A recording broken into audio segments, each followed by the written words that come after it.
conservatives are making their voices heard across America, other religious groups are also trying to have their voices heard, and that includes Satanists. Well, in the buckle of the Bible Belt, this seems maybe a little hard to believe, but a satanic monument erected next to the Ten Commandments at the state capitol. It could happen. And a Satanic temple member says the state government brought this upon itself because putting up the Ten Commandments in the first place makes a religious statement. Erected just over a year ago, this Ten Commandments monument stands at the north end of the state capitol.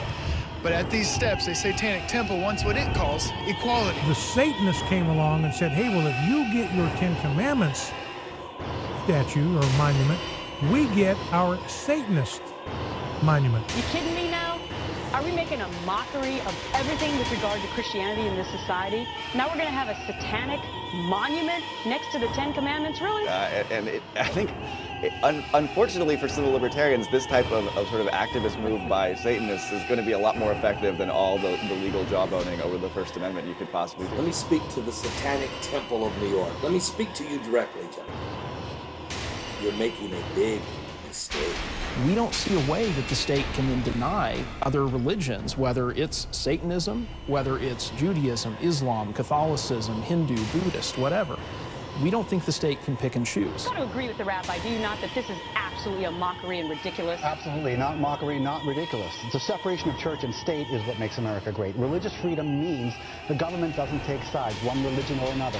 You may not like the Satanists, guess what? That doesn't matter. So it's sort of a variation on the, if the state is going to allow the Christians to have, you know, if we're going to bust the wall of separation between church and state, then let's let multiple religions in, including the folks who are the Satanists.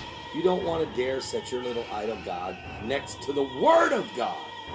All right, why can't Satanists do it? By the word religion in the First Amendment, the founders meant Christianity. Let's be absolutely emphatic. This is ridiculous.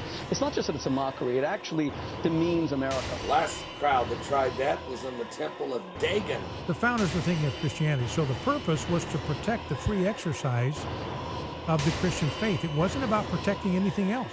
Our monument alongside the Ten Commandments monument sends a strong and direct message, and that message is one more in line, I think, with our American values of inclusiveness and equality in the eyes of the law. They themselves started growing cancerous tumors on their genitals. And after 7 months, they gave the Word of God back. I promise you, if you go down to Oklahoma and put a statue of the devil next to the Word of God, you don't want to know.